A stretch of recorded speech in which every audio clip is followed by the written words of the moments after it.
샬롬, 오늘 또 주님의 은혜와 평강이 여러분과 함께하기를 축원합니다. 오늘 또 주님과 동행하시고 말씀을 깊이 묵상하면서 그 말씀대로 살아가는 복된 하루가 되시기를 주의 이름으로 간절히 축원합니다. 오늘 아침 하나님께서 우리에게 허락해 주신 말씀은 디모데후서 2장 14절에서 19절 말씀입니다. 신도들에게 이것을 일깨우십시오. 하나님 앞에서 그들에게 엄숙히 명해서 말다툼을 하지 못하게 하십시오. 그것은 아무 유익이 없고 듣는 사람들을 파멸에 이르게 할 뿐입니다. 그대는 진리의 말씀을 옳게 가르치는 부끄러울 것 없는 일꾼으로 하나님께 인정을 받는 사람이 되기를 힘쓰십시오. 속된 잡담을 피하십시오. 그것이 사람을 더욱더 경건하지 아니함에 빠지게 합니다. 그들의 말은 암처럼 퍼져나갈 것입니다. 그들 가운데에는 후메네와 빌레도가 있습니다. 그들은 진리에서 멀리 떠나버렸고 부활은 이미 지나갔다고 말하면서 사람들의 믿음을 뒤엎습니다. 그러나 하나님의 기초는 이미 튼튼히 서 있고 거기에는 주님께서는 자기에게 속한 사람을 아신다는 말씀과 주님의 이름을 부르는 사람은 다 불의에서 떠나라는 말씀이 새겨져 있습니다. 아멘. 사도 바울은 디모데에게 하나님이 부탁하신 것, 그러니까 선한 것 또는 아름다운 것이라고 말씀하고 있는데 그걸 잘 지키라 이렇게 말씀합니다. 이미 말씀을 보았습니다마는 바울이 말하고 있는 꼭 지켜야 할 선한 것, 아름다운 것은 무엇일까? 바로 그것은 복음을 위하여 고난을 받는 것, 이것이 가장 선하고 아름다운 것이라 말씀하면서 이 사명을 감당하기 위해서 예수님의 훌륭한 군사답게 고난을 달게 받으라 이렇게 권면합니다. 디모데후서 2장 11절 말씀에 이 말씀은 믿을만 합니다. 우리가 주님과 함께 죽었으면 우리도 또한 그분과 함께 살 것이요. 우리가 참고 견디면 우리도 또한 그분과 함께 다스릴 것이요. 우리가 그분을 부인하면 그분도 또한 우리를 부인하실 것입니다. 이렇게 말씀하면서 예수님의 좋은 군사로서 고난을 달게 받을 때 그분과 함께 죽으면 그분과 함께 살 것이라고 말씀합니다. 그분과 함께 잘 이것을 참고 견디면 후에는 그분과 함께 주님과 함께 예수와 함께 다스리게 될 것이다. 이렇게 말씀합니다. 자, 좋은 군사가 되라. 이렇게 말씀하면서 그 아름다운 것, 그 선한 것을 지키기 위해서는 오늘 본문에 보면 부끄러울 것이 없는 일꾼이 되라. 또 이렇게 권면합니다. 15절 말씀에 보면 그대는 진리의 말씀을 올바르게 가르치는 부끄러울 것 없는 일꾼으로 하나님께 인정받는 사람이 되기를 힘쓰십시오. 그랬어요. 당시 초대교회는 이제 신학적인 체계가 잘 잡혀지기 전이기 때문에 그 주변의 많은 철학들 그리고 다른 이론과 다른 사상들이 초대교회를 계속 괴롭혔습니다. 계속 도전해 온 것입니다. 그러므로 말씀을 올바르게 분별하며 가르친다고 하는 건 굉장히 어려운 일이었고 중요한 일이었습니다. 사실 그것은 초대교회뿐만 아니라 오늘 교회도 마찬가지지요. 이렇게 세속화되어 가는 세상 속에서 말씀을 잘 분별하며 이 말씀을 잘 옳게 가르친다고 하는 건 매우 중요한 일입니다. 그래서 여러분, 말씀을 가르치는 목회자들은 무엇보다도 그래 많이 기도해야 하고 그리고 하나님의 말씀을 많이 연구해야 하는 것입니다. 사도행전 17장 11절 말씀에 베레아의 유대 사람들은 데살로니가의 유대 사람들보다 더 고상한 사람들이어서 아주 기꺼이 말씀을 받아들이고 그것이 사실인지 알아보려고 날마다 성경을 상고하였다 그랬어요. 베레아 사람들 아주 신사적이었다. 왜냐하면 그들은 하나님의 말씀을 스폰지처럼 잘 받아들였을 뿐만 아니라 이 말씀이 정말 그러한가 세세히 살피고 상고한 사람이었고 수준 높은 성도였습니다. 여기 수준이라고 하는 말은 세상에 무슨 돈이나 지식의 수준을 말하고 있는 것이 아니라 분별의 영을 가지고 하나님의 말씀을 잘 분별하는 성도, 목회자는 수준 높은 목회자가 돼야 하는데 이것은 무슨 박사학위를 몇 개 가진 수준을 말하고 있는 것이 아니라 하나님의 말씀을 잘 분별하는 그러한 수준 높은 분별의 영을 가진 사람이어야 한다는 것입니다. 여러분 착각하지 마십시오. 해외 유학을 해서 공부하는 것 아주 훌륭한 일이지만 그 박사 몇 개 가졌다고 해서 그렇지 못한 사람들보다 말씀을 잘 분별할 줄 안다는 것은 다른 얘기입니다. 근데 참 염려스러운 것 가운데 하나는 오늘 성도들뿐만 아니라 말씀에 무지한 목회자들이 많다는 거예요. 학위가 없어서 무지한 것이 아니라 분별의 영이 없어서 무지하다는 것입니다. 그래서 여러분 이런 것들이 성도들 앞에뿐만 아니라 하나님 앞에 그렇다면 부끄러운 일이 아니겠습니까? 정말 우리는 부끄러운 목회자가 되어서는 아니 되겠습니다. 목회자 여러분은 하나님의 말씀을 잘 받아들일 뿐만 아니라 잘 분별하고 이것이 정말 그러한가 날마다 연구하며 말씀을 바로 전해서 부끄러울 것이 없는 하나님의 일꾼 목회자이어야 하는데 여러분은 그와 같은 목회자입니까? 이런 방면에서는 다른 건 몰라도 하나님께 인정받은 목회자입니까?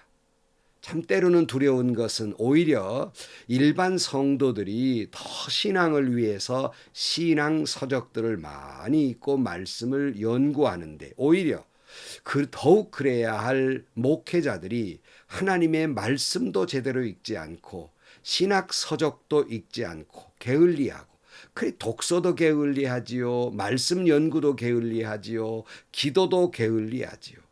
그런 결과 일반 성도보다 무지한 부끄러운 그런 목회자들이 때로 있다는 것입니다. 그러므로 참 부끄러운 일이지요. 사도 바울의 권면의 말씀 다시 보면 15절 말씀 그대는 진리의 말씀을 올바르게 가르치는 부끄러울 것 없는 일꾼으로 하나님께 인정받는 사람이 되기에 힘쓰십시오. 목회자 여러분 그렇게 힘쓰시기를 주의 이름으로 축복합니다. 자, 그렇다면 하나님께 인정받지 못한 부끄러운 일꾼은 누구입니까? 말씀드린 대로 말씀에 무지한 그래서 거짓 교사들, 거짓 목회자들입니다.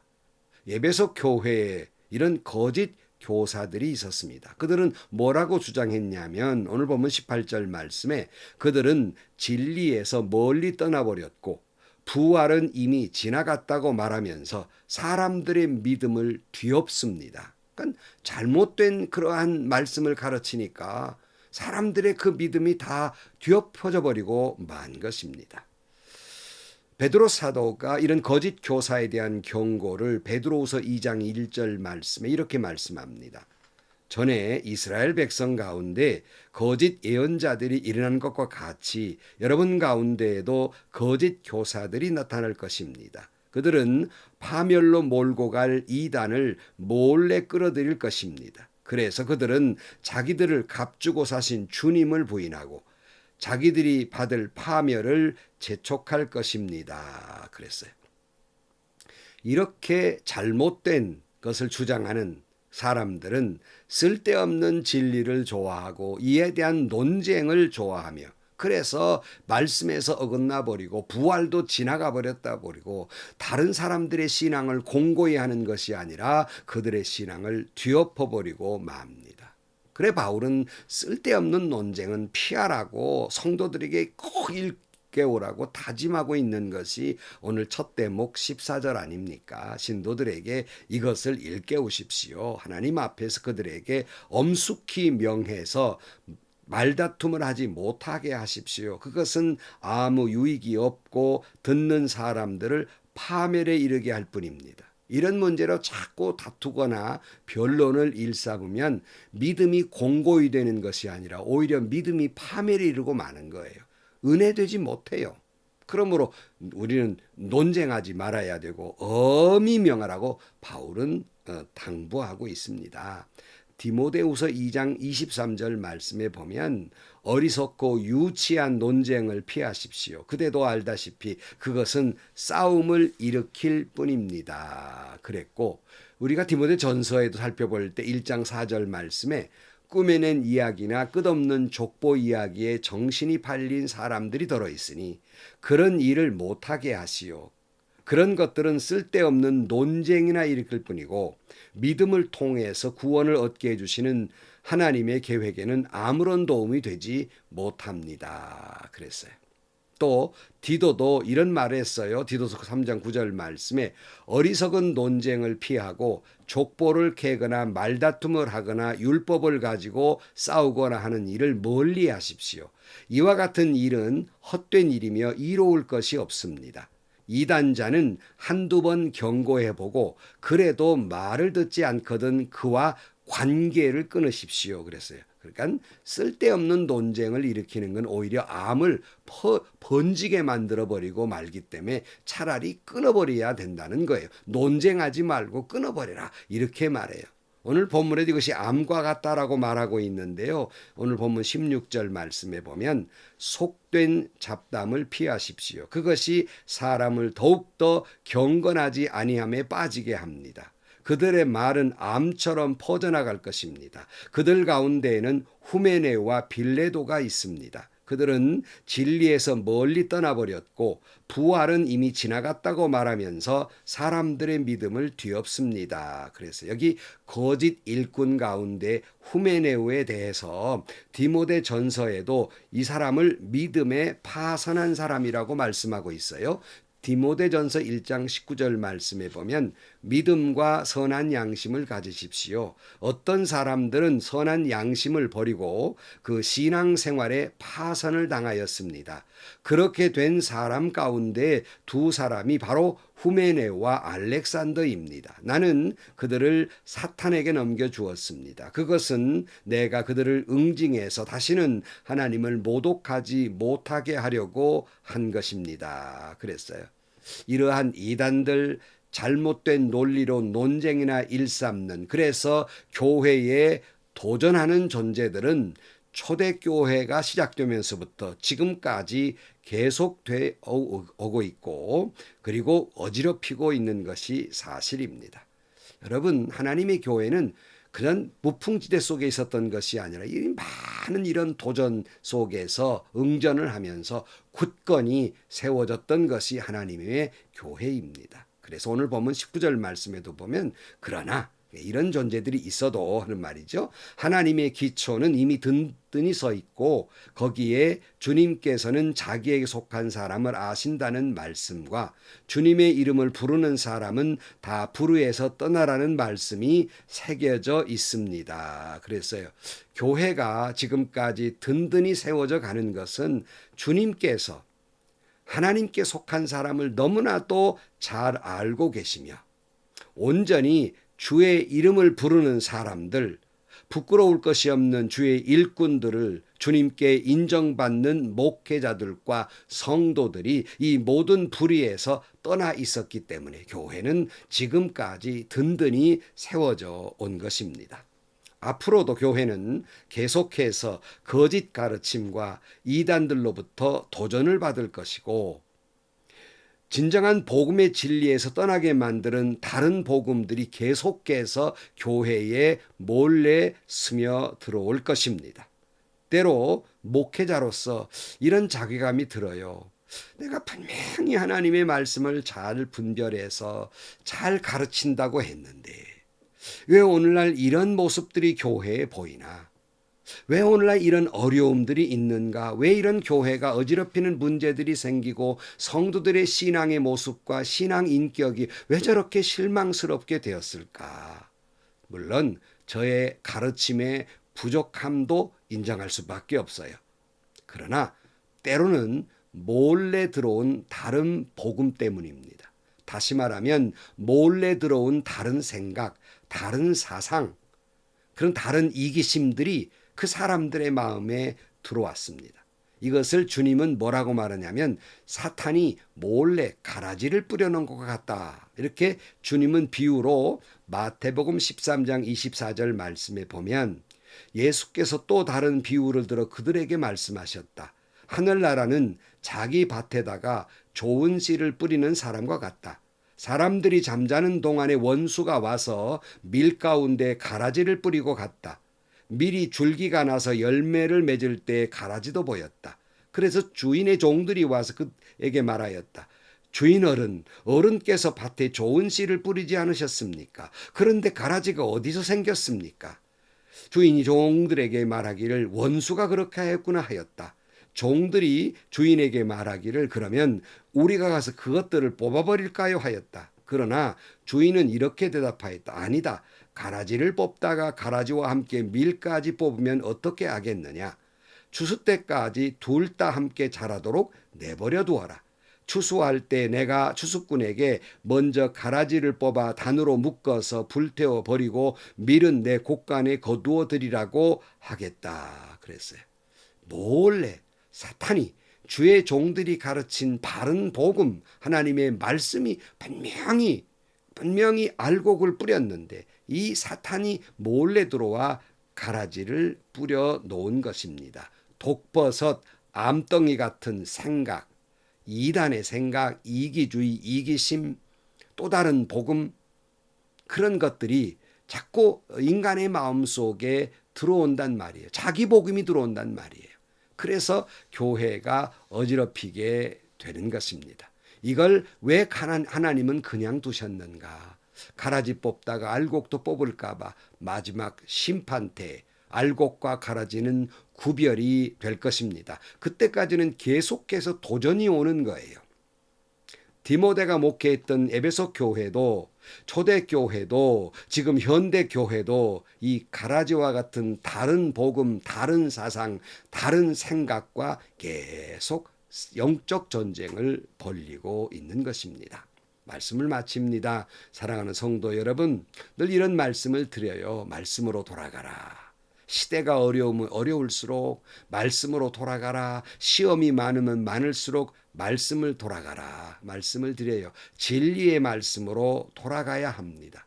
이를 위해서 목회자들은 진리의 말씀을 잘 본인이 받아들일 뿐만 아니라 이것을 잘 분별하여 전해야 합니다. 그리고 성도들은 이 분별하여 전해준 주의 종들의 말씀을 잘 받아들여서 불의에서 떠나야 합니다. 그러므로 부끄러울 것이 없는 일꾼이요 인정받는 성도들이 되시기를 주의 이름으로 축원합니다. 그리하여 원수 사탄 마귀가 교회 안에 가만히 가라지를 뿌려놓아서 흔든다 할지라도 지금까지도 그랬듯이 앞으로도 여러분이 섬기는 하나님의 교회가 든든히 세워져 가게 될 것입니다. 기도하시겠습니다. 하나님 아버지, 사도행전을 시작으로 교회가 세워졌을 때부터 지금까지 다른 복음이, 이단들이 사복음이 아니라 내가복음이 들어와서 교회를 어지럽히고 있습니다. 흔들고 있습니다.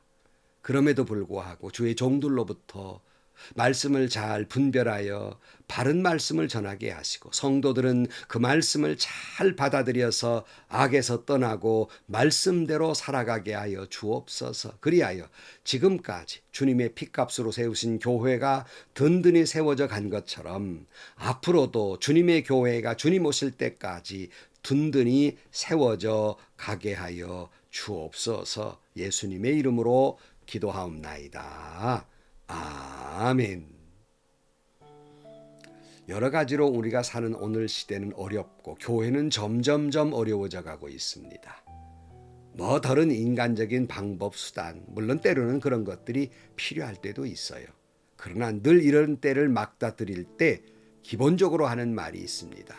말씀으로 돌아가십시오. 말씀으로 돌아가십시오. 하나님의 말씀을 잘 분별해서 하나님의 말씀 그 말씀의 뜻으로 돌아가면 하나님의 교회는 흔들리지 않을 것입니다.